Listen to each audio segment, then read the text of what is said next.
Welcome to the Total Soccer Show Weekender, the show where we look ahead to the biggest games of the weekend and we finish up in customary fashion with a quiz. My name's Ryan Bailey. Joining me today is the quizmaster extraordinaire, Taylor Rockwell. Hello, Taylor. Hello, Ryan Bailey. Is that my new title? What is your quiz title again? Anybody want to throw that one in? Quiz champ? Oh, I thought we'd get a high-pitched Joe Lowry, but we didn't. It's true too. I hate that that's factually the last 2 weeks true. Before that, I would have said loser, but that doesn't work. I'm riding the wave, Graham Ruthven. Hello, how are you? I'm very well, Ryan Bailey. How are you? What have you got planned for the weekend? And what would be? I was thinking about this yesterday. No, I don't. I'm going to move on. I was on very quickly. I was thinking about this yesterday. We had a lot of US chat yesterday about the group stage draw, which we definitely nailed the procedure of how the groups are kind of drawing. Mm-hmm. And we had a bit of Scotland chat, no England chat. What does a good group for Ryan Bailey look like as the draw will be happening later today on Friday? We're definitely recording on Friday. Not bothered? Yeah, I was thinking every group is the group of me for Ryan Bailey. It only gets real in the old round of 32, that famous World Cup round of 32, Graham. It's very presumptuous. England have never gone out of a group stage of a World Cup before. It's never happened. Anyway, Joe Lowry, how are you? Yeah, the sad thing is I was better before I was reminded about how impossible it's going to be for that streak to start now, Graham. I mean, 3 teams basically getting out of every group. I've said this before, I'll say it again. I just really don't enjoy the tournament format where you play so many games for so few of those teams to get actually dumped by the wayside. But hey, that would make an England collapse all the more spectacular. So maybe I'm actually for it.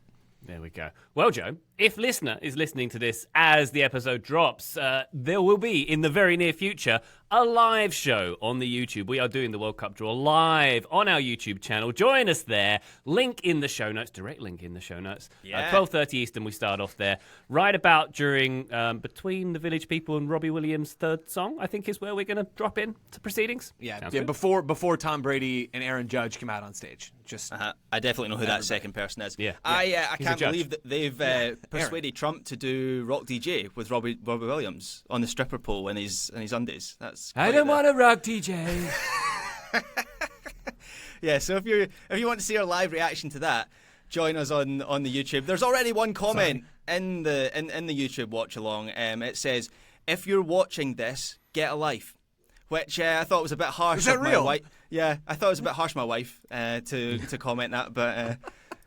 If you want to be one of us, join us during the draw. I definitely thought it would have been just the appropriate, it's called football, not soccer. That's usually one of the first 3 comments we get. Mm-hmm. That's wonderful.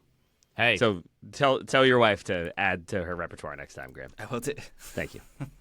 Very good. Let's stop telling Graham's wife what to do and refer to our Patreon. Patreon.com/Total Soccer Show is where you'll get our bonus content. It is the best way to support us. I believe Graham's wife is a supporter. She gets bonus episodes, bonus video, and access to our Discord server. Cool kids? There? Yep, you better believe it. Patreon.com/Total Soccer Show. All right, let's get to the weekender. We're going to go round the horn here and pick some games we're excited about.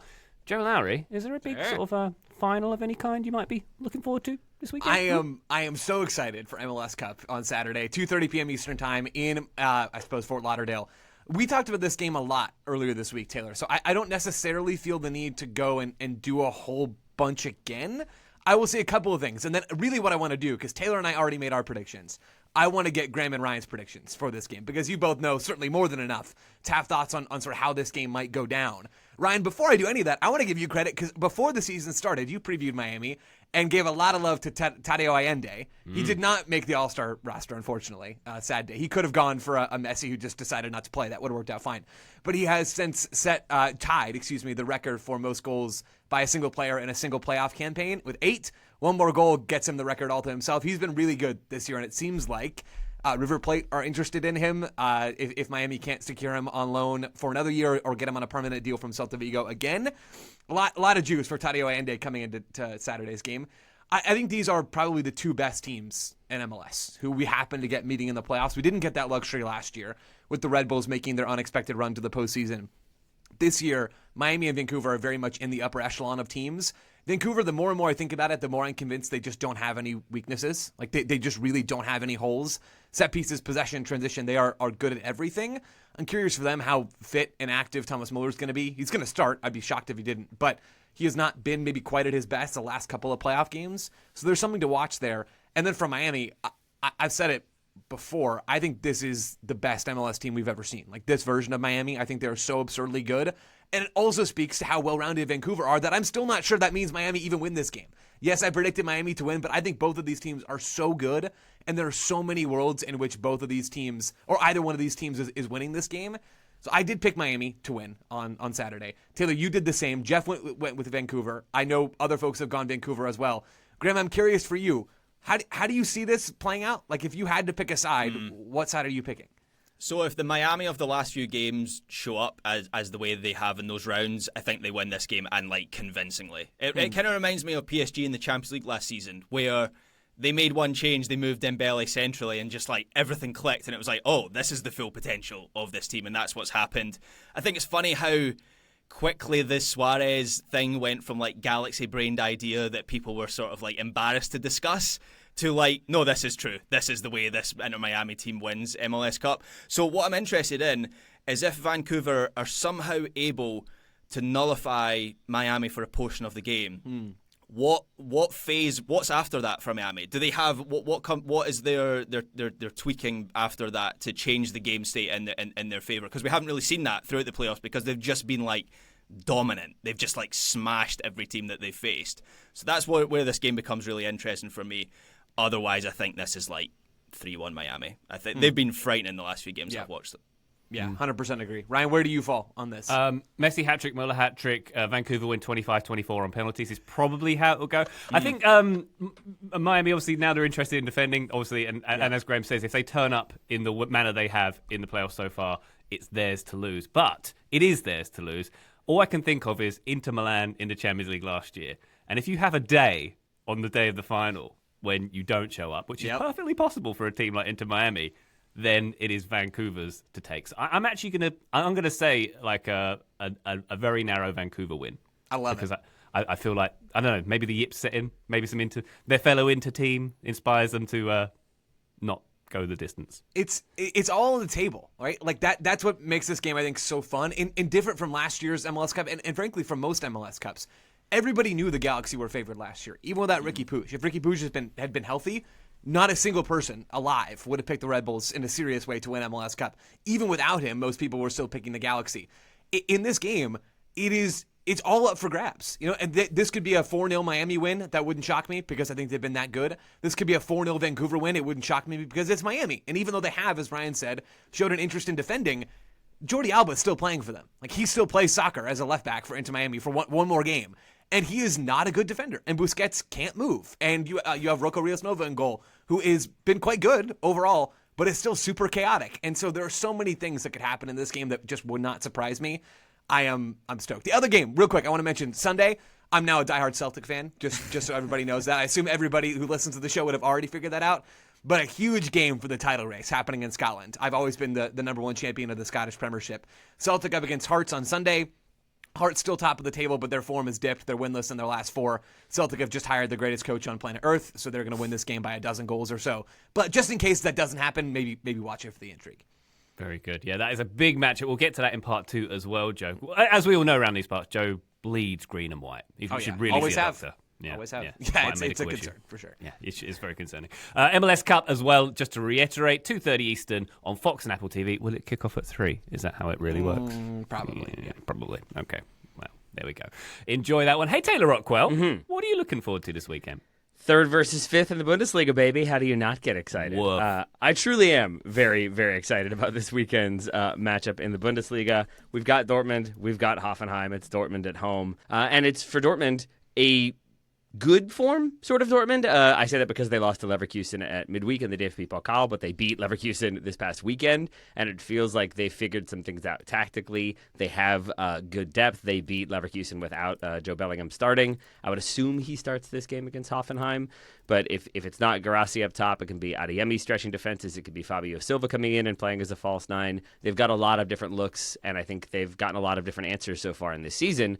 But it's Hoffenheim that I think is most intriguing in this matchup because they don't have the best start in terms of they lose pretty handily to Eintracht. They lose pretty handily to Bayern, which, everybody does, so not a big deal. But since then, since basically early October, they haven't lost a game, a few draws in there, but lots of wins. They, too, seem to have figured things out. They, too, have a lot of different ways in which they want to attack. They can hurt you with press. They can hurt you by sitting off.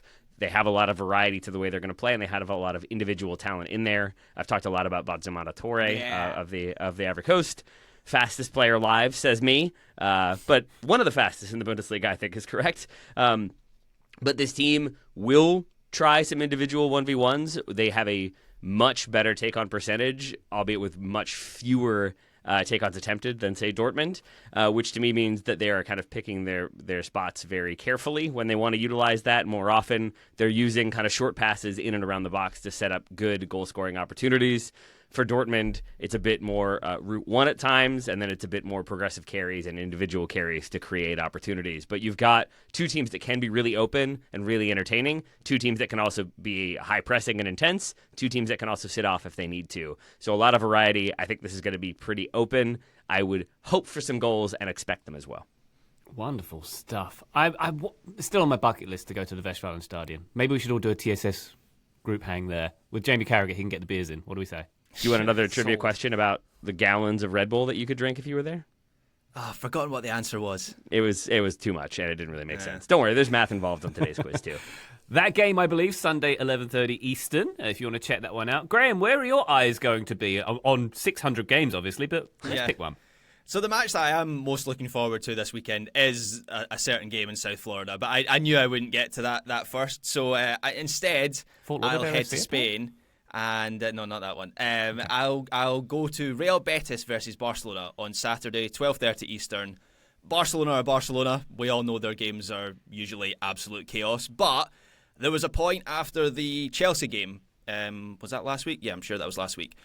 After that game, I wasn't sure how they were trending. They had that loss at Stamford Bridge. They had the crazy game, and also in the Champions League away to Club Brugge. Celta Vigo gave them real trouble as well. And Hansi Flick at that point, he was very vocal about how unhappy he was about how Barcelona had been playing at points of this season. It seemed like they had dropped off quite substantially. But that win over Atleti during the week was really, really impressive. Barca, they quite substantially lifted their level in that game. They pressed the life out of Atleti, who did take the lead. But after that point, it was complete dominance by Barcelona. And I think part of the reason they were able to do that is because Rafinha's back, and he makes such a difference to their intensity. I highlighted him when he was missing, that Barcelona were missing him when he was out injured, and he just makes a difference in terms of their intensity, their ability to press from the front. Lewandowski is back as well, although Barca might wish he hadn't been back to take that awful penalty against Atleti on Tuesday. If listeners haven't seen this, it's honestly one of the worst penalties I've ever seen in my life. It looks like he deliberately blooters it over the bar. I'm not entirely sure what went on there, but he's back. Joan Garcia is back. That's a big deal. He's been really impressive since coming in the summer in Barcelona. Pedri's playing. Alex Balde is back. So with the exception of Fermin Lopez and Gavi, Barcelona have a fully fit squad, which obviously makes a big difference. But then there's Real Betis, who won the Grand Derby last weekend. They're in pretty strong form as well. So they've lost just one of their last 15 games in all competitions. That was against Atletico Madrid, so no great shame there. The Villamarinos is one of the toughest places still, has been for years. It's one of the toughest places to go in La Liga. I believe Antony will be back from suspension. He missed the game during the week, or last weekend he missed the Grand Derby.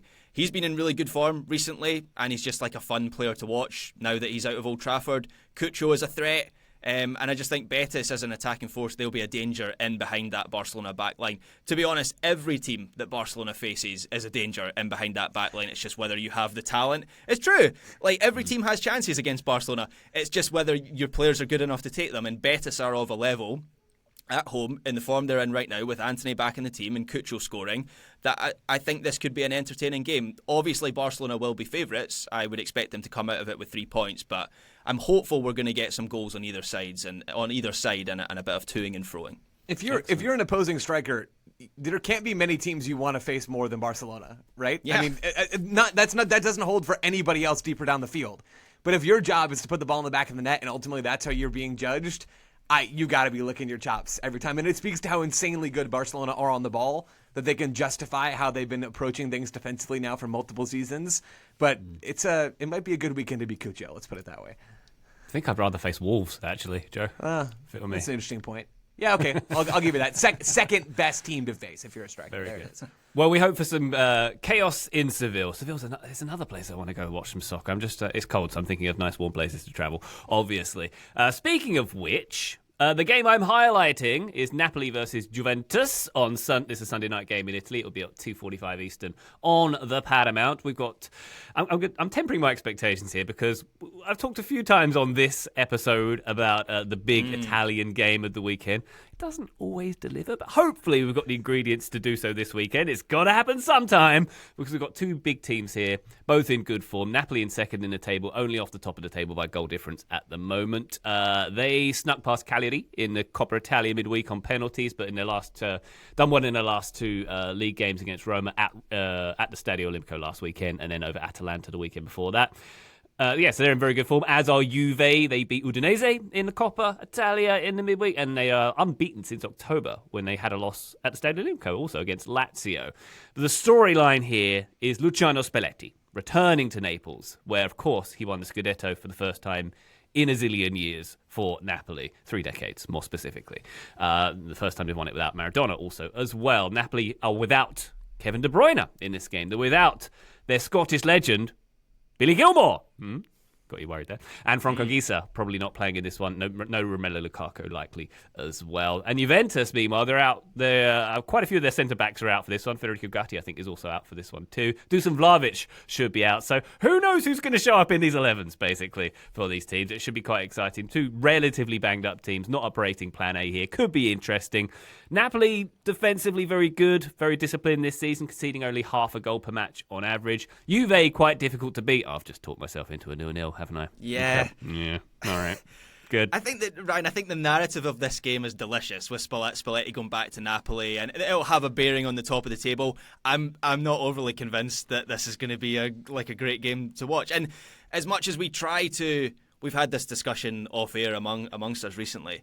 Obviously, it's like a cliche of Italian football and Catenaccio and Serie A.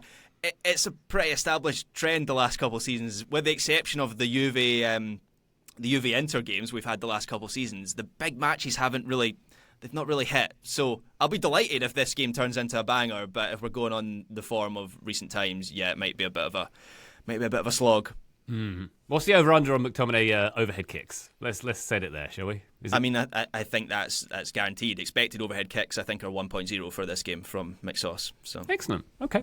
Good place to set the line. There we go. Napoli Juve, 2:45 Eastern on Sunday. Let's take a quick break. When we come back, we've raided our Discord for the games that you, dear listener, are looking forward to this weekend as well. Join us then. Total Soccer Show, welcome back to the weekend. Let's head to the Discord, patreon.com/Total Soccer Show, if you'd like to join in the fun, where our listeners have picked out the games they're looking forward to, or the sporting events they're looking forward to this weekend. Shreyas, for example, he's looking forward to the biggest match of this weekend, the biggest matchup of the weekend. Lando versus Max, Joe, the Abu Dhabi Grand Prix. Oh, that's some Oscar Piastri erasure right there. Yeah, some Oscar. Don't forget Oscar Pastrami, Ryan. Come on. The people have spoken. Our Discord is full of F1 chat at the moment. So is our Patreon. Some people have spoken. Yeah. Others have spoken too. This should be very watchable TV because it seems like Formula One have set it up that way with the last race. So very good. Lando, and they don't have a history of doing that at all. No. 2021 handing Max Verstappen the title that year. Yeah. They like drama. Can I just add a quick what? Yes. Beautifully said, Taylor. Thank you. Inspiring, even. Bold, motivational. For real, though, what are you all... I feel like you all are both cheekily alluding to something. Go ahead. Okay, I'll set it out. So this weekend is the final race of the season. 3 drivers can win it. Those 3 drivers are Lando Norris, Max Verstappen, and Oscar Piastri. 2 of those drivers drive for the same team, McLaren, which makes it complicated because, are they going to give one team orders over the other? If one is ahead, are they going to let the other? Well, they haven't done it so far this season. Papaya rules and all that. But Max Verstappen is... No way. This is real. Are they going to give one team marching orders over the other team, but the papaya rules dictate that that's not allowed? Was that not a joke? I thought that was a joke. Is that a real thing? What are papaya rules? I have more questions. Papaya rules is what McLaren call their rules of not favouring one driver driver over the other. So most teams will have a number 1 driver and a number 2 driver. McLaren, I have more questions. They used to have a rule in Formula 1 where you couldn't give team orders, like you couldn't tell one driver to drive, give way to the other one, but they don't have that anymore. So some teams have a policy. The slingshot from Talladega Nights, if you will. You can't have one team. That is a thing. Right. Well, yeah. That is the thing. But basically, Max Verstappen has won the last 4 in a row. He's like the dominant force. So it would be notable if he would be dethroned this weekend. But he was a mile back as recently as Zandvoort, which is the Dutch Grand Prix, which was like a couple of months ago. He was completely out of the picture, and he's come back to within 12 points. So it would be the greatest F1 comeback in history. And the thing that Ryan and I were kind of wink referencing is in 2021, Verstappen's first title.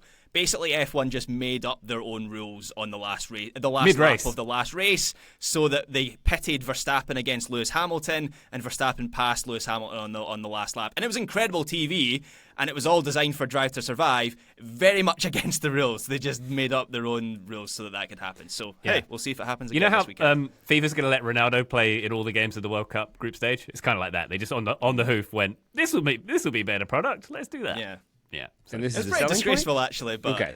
Great TV. Yeah, very good. So that's a non-soccer event that's happening. Thank you, Shreyas, for highlighting that. We'll all be watching that. I'm sure Joe is tuning in at 5 a.m. in Arizona to watch that match. Wonderful. What match? Race, I should say. Wonderful.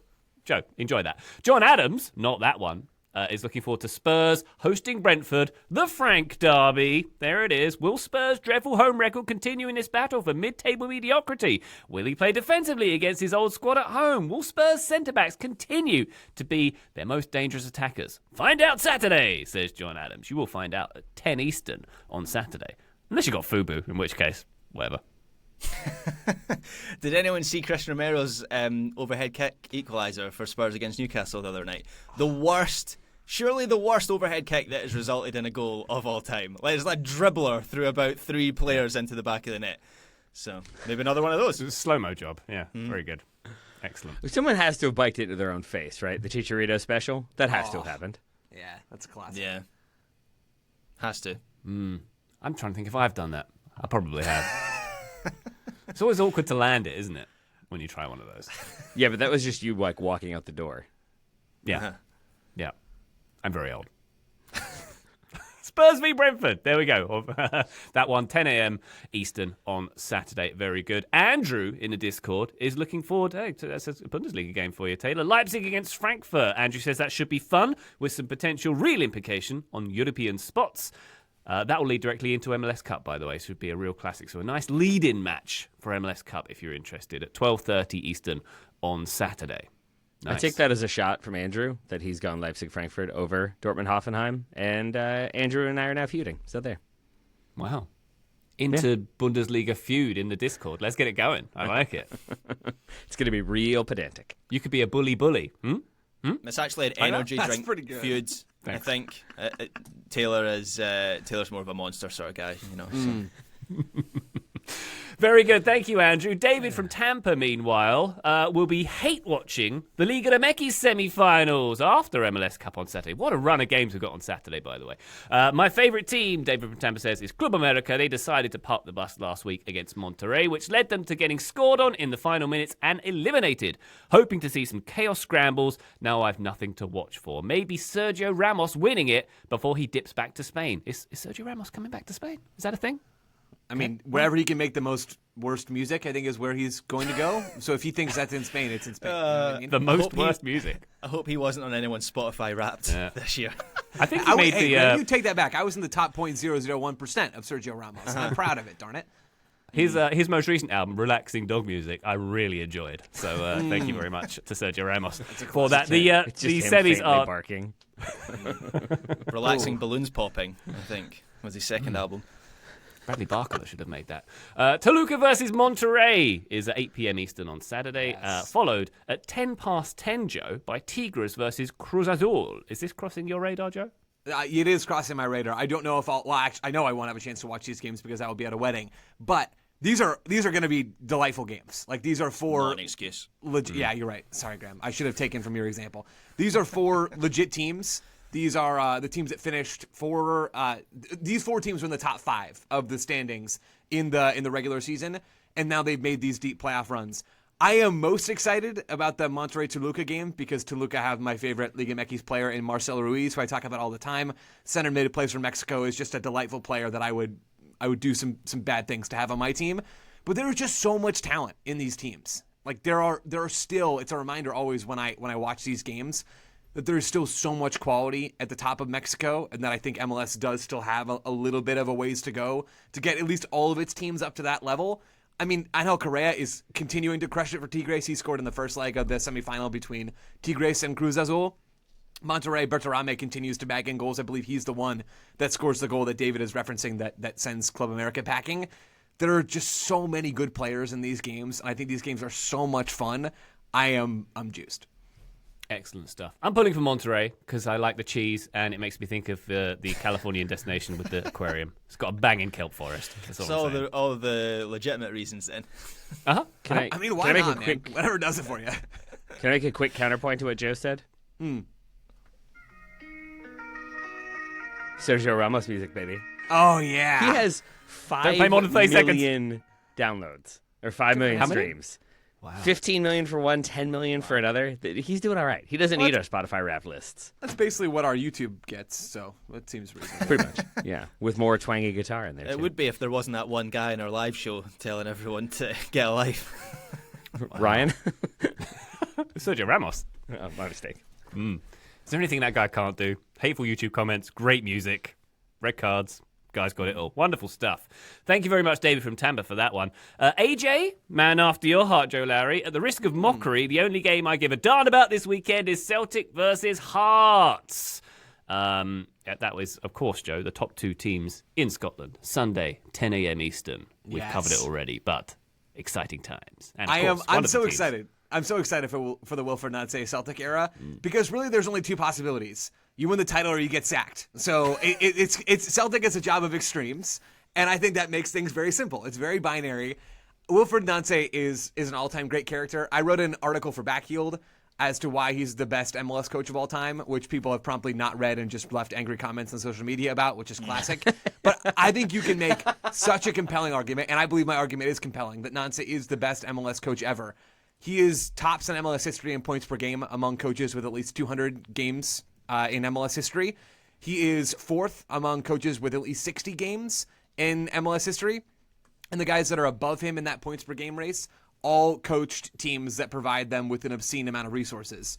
Wilfried Nancy coached CF Montreal and suddenly turned them into one of the 4 best teams in MLS when he was with them. It is absurd what Nancy has done with so little. In the research for that article, I came across the fact that while Wilfried Nancy was with Montreal, he created a platform for them to have the 12th most lucrative single transfer window of any team in MLS history. So that was the window they sold Georgi Mihailovic. They agreed to deals with Mihailovic, Ismail Kone, and Johnston, who moved to Celtic in the first place.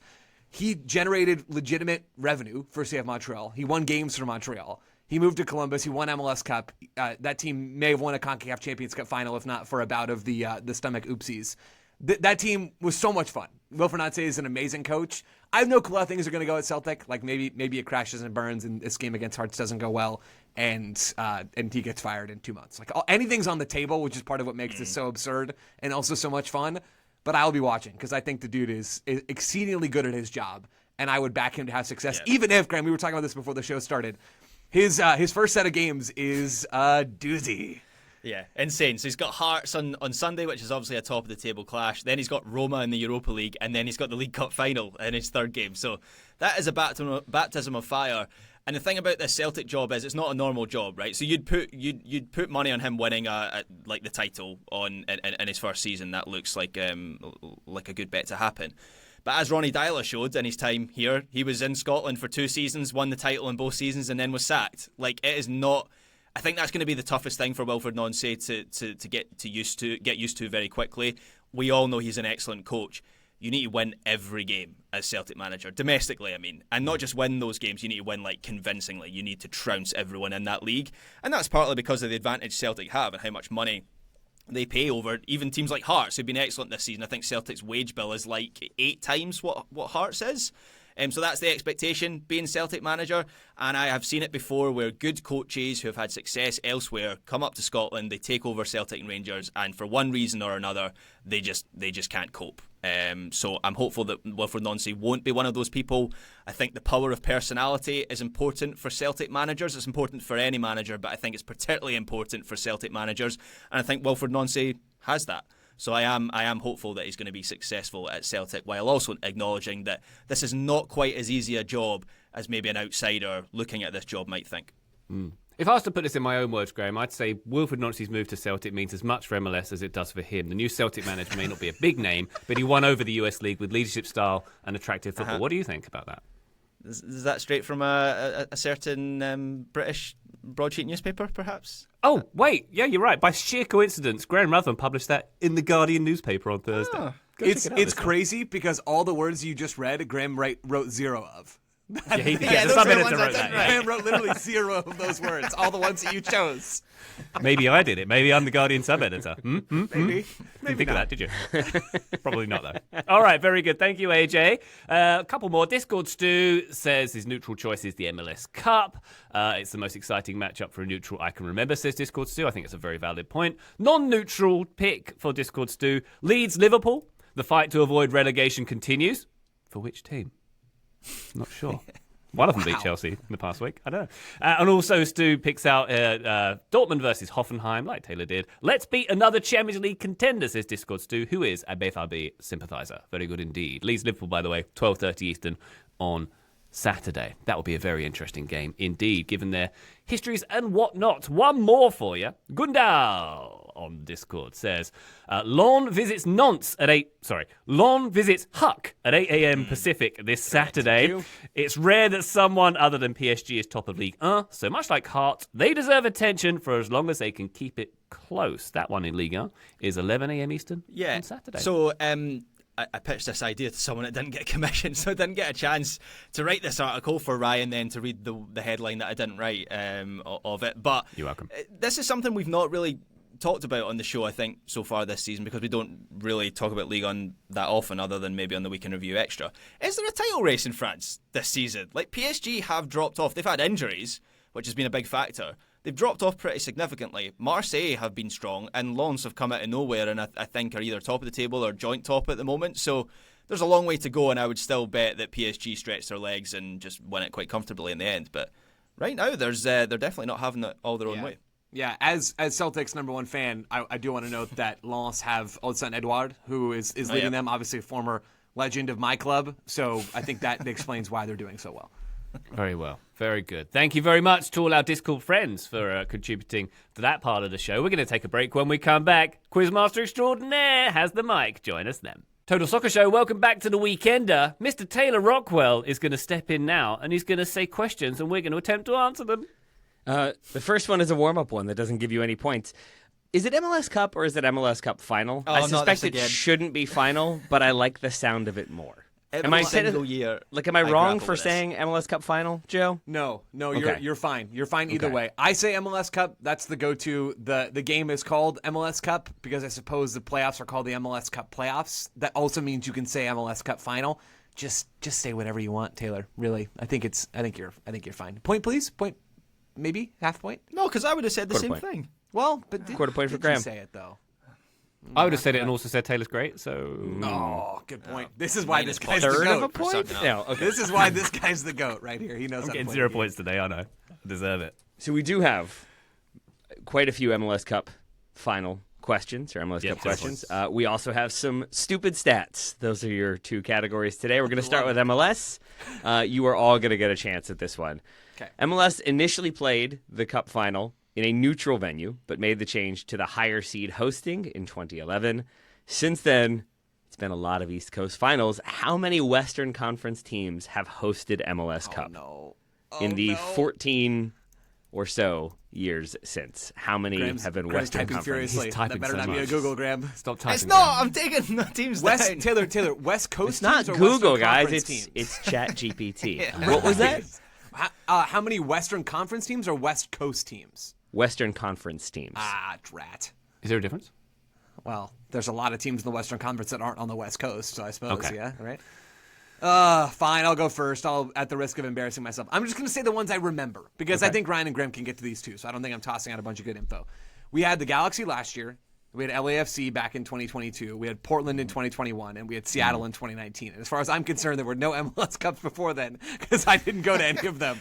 What's the four I've got? So I'm gonna see that's why I felt safe in saying them. I know Kansas City has hosted a final before. To be honest, I apologize, I'm not an old head. I don't remember if that was a neutral site venue. There's no way they would have done it as a neutral site. So that must have been Kansas City hosting. It has to be. That was the That was freezing the cold one. game one. Yeah, the cold one. 2013. That was 2012. Or was it 2013? Yeah. Wow, nice. Okay, so that's 5. I know. Hey, Joe. Yeah, Taylor, should I stop talking? Kansas City's always been in the Western Conference, right? Well, so this is the wrinkle. That was the one I was keeping under wraps. Is I know Kansas City has hosted, but they have definitely flip-flopped, Missouri, right? like Nashville has flip-flopped. I'm going to say 5. Even if it's not Kansas City, I think there's another one in there somewhere, even though Taylor? I don't know what it is. What's the year since 2011? 2011. 6. Ryan says 6. Joe says 5. See? I'll say 6. Are we going closest to? Or do you have to get it right? You have to get it right. You have to get it right. All right, then nobody gets a point. It is 4 because Oh, I Kansas City should've said hosted as an Eastern Conference team. So yeah, Joe, I guess if you wanted it to be West Coast, you could have just gone West Wow. Coast. Galaxy, Seattle, Portland, LAFC are the 4. According to my research, I looked up that Kansas City final, and I believe they were playing like Colorado in the final. Yeah. maybe? So Great shootout. yeah, there you go. Yeah, Well done. indeed. All right, We were close. Not here we go. MLS Cup is this weekend, obviously. Regardless of whichever side wins, we'll have a first-time winner in goal. Looking back at the history of MLS Cup, Pat Onstad is your winningest goalkeeper. He's won it 3 Don't say that times word. and had 0 losses. However, it's Kevin Hartman who has appeared in the most finals in his 16-year career. In how many MLS Cup finals did he appear? 16-year career. Okay. Well, I went first last time, so man. somebody else is going first this time. I'll go first. 4. Okay, ChatGPT says 4. Ryan, did you have an answer? You never even type in there. Google AI overview says 3. Okay. Joe? All right, so the Galaxy, I believe, they just won their 6th MLS Cup this past year. Obviously, he was not on that team as a player, although he, I believe, is involved as a coach. I'm going to say 3 MLS Cups for Mr. Hartman. So if Pat Onstad won 3... I'm going to say 2 MLS Cups for Mr. Hartman. But the question was, how many many- finals has he appeared in? So Still what were our saying answers? 3. Joe says I'm 3. still saying 3. Ryan said, 3 also. and Graham said, 4. 0 points for you all. It's 5. 2 wins with the Galaxy and 2 losses with the Galaxy, plus a win with Dallas in 2010.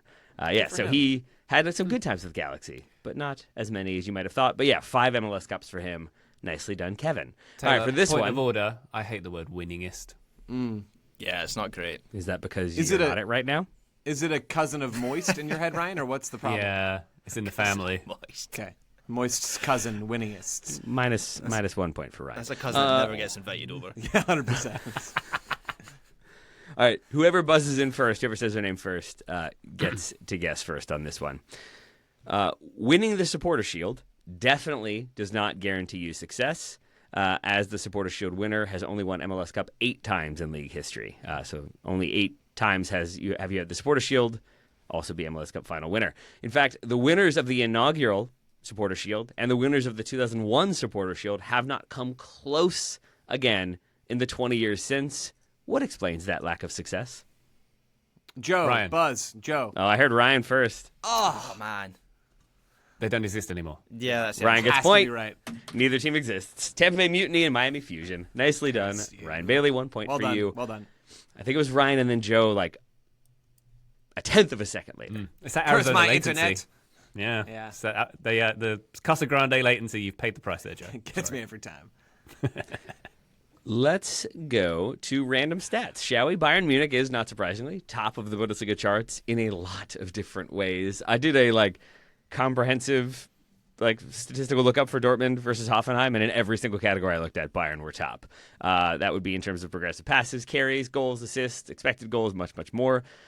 When it comes to combined goals and assists, how far ahead is Bayern of the next best team, Eintracht Frankfurt?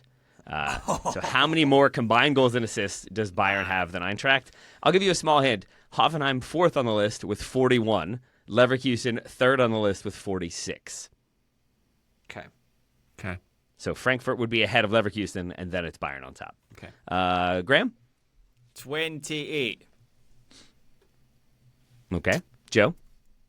This one, Taylor, point of order, are we doing closest gets it correct? Because this one does seem a bit difficult to nail exactly right. Okay. No, you know what? I'm gonna be harsh. You have to get it exactly. All right. 34 then. I'm heading for 0 today. 34 says Joe. 24. And the reason I made it specific is because Graham got it right away. Well done. 28 combined goals and assists. Complete Frankfurt have... Did Graham get it, or did he, you know? No, I'm not having this. That one was Gemini. Show us your hands, bud. Show us your hands. He binged the heck out of that. Frankfurt are second on the list, as I said, with 49. Bayern, 77 combined goals and assists. So 28 more goals and assists combined. Not bad for Bayern Munich. A point for Graham. We have a point for Ryan. Joe, I believe in you. Let's see. Thanks. Let's see if things can improve for you, because things could actually be worse for this Premier League team. They currently top the table when it comes to non-penalty goals minus non-penalty expected goals, which I believe can indicate a team is outperforming their model. Yes, Joe? Yes. Well said. Okay. So basically, they are top of the glad I league. asked you, Joe. Half point for Joe. They are top of the league in terms of their goal scoring rate in relation to what their expected goals would be, which means they are overperforming their numbers. Burnley currently second with a plus 5.3 figure. Who is the team that is topping that chart? Are we coming to each of us, or is this a fastest finger? Okay. And since you spoke first, Graham? Spurs. Joe? Spurs is where I was going. Drat. You can go there too. No, that feels cowardly, Taylor. Is what that feels like. I'm gonna say. Wait, sorry. Can you give me the teams that have been said already? Spurs has been said. Burnley's been said. What was Burnley the are first second. Mm-hmm. Burnley are second. Let's go for the good old Sunderlands. Oh, that's a good shout. Ryan? Leeds.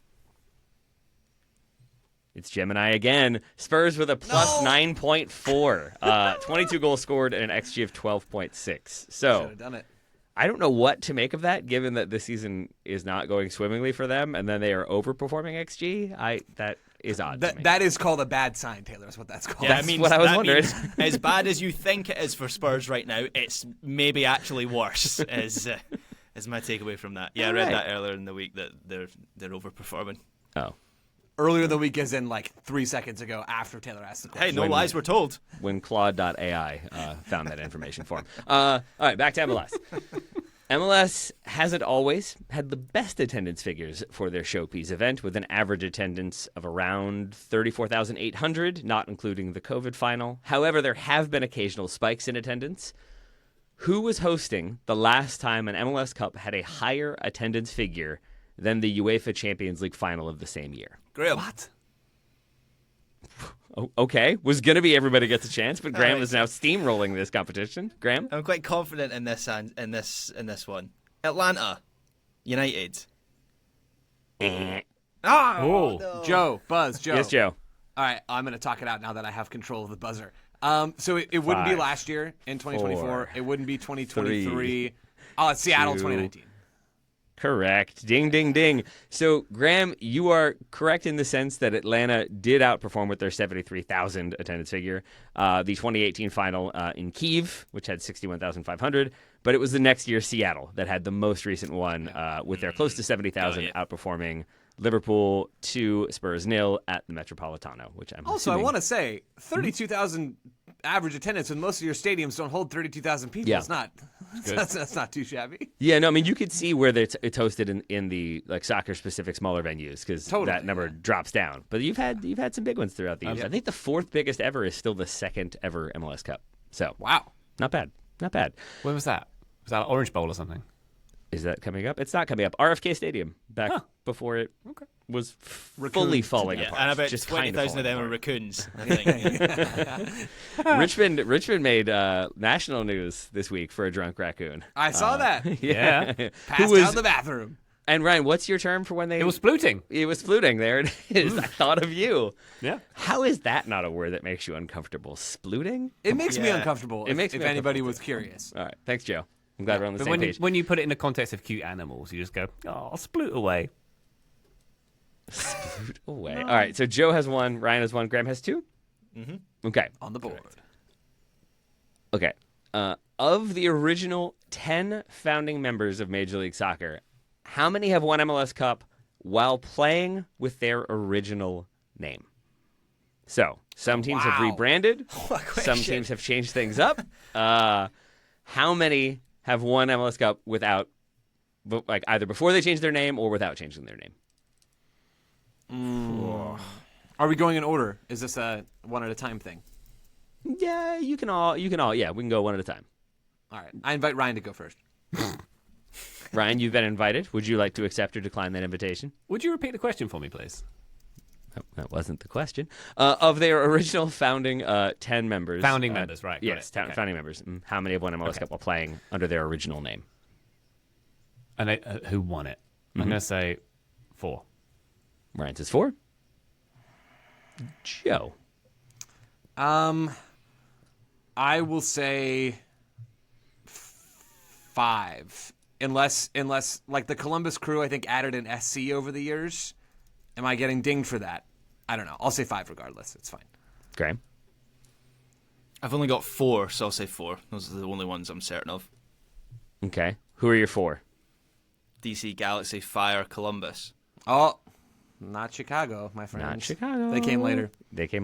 Oh, they were. I were guess the more team than that you, won so it in I needed they won it in Chicago their to be right. expansion season, didn't they? That was did. the Bradley season. There you 98, go. yeah. Joe, who are your 5? I just guessed. All I can think of for sure are the Galaxy, DC, and Columbus. I am panicked and couldn't think of the rest. Well, you got the point. Colorado and the Kansas City Wizards. They won one before they changed the name. Wow. Yeah. Good for me, man. Well, I got so lucky. And I will count the Crew even before they added SC. Good for you, Joe. I got the Thanks, point guys. too. Did I Thanks, get the point guys. too? Did you get a 5? Oh, I said 4. You said 4. Can I have a Nice point? try, Buster. Just insisting. I like it. All Wonder right. what was going on there. We'll do 2 more. And then if we need it, we have a tiebreaker. Okay. There are 2 clubs in Serie A who have not yet won a game this season. Cremonense? One is Hellas Verona. Who is the other? And if you would like some info about this club, they are 10th in expected goals, 7th in salary, and 7th in transfer spending this season. Wow. And had the 4th biggest transfer imbalance behind Como, Juve, and Inter. So they spent money, and they are creating chances, but they are not converting enough of them. Wow. Graham? Oh, you all get a chance. Go ahead, Graham. All right, okay.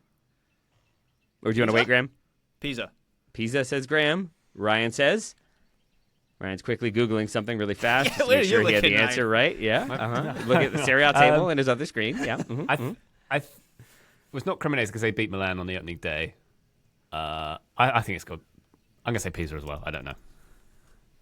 Joe. Pisa hat trick because I have no idea and I don't want to lose on this question. Oh, man.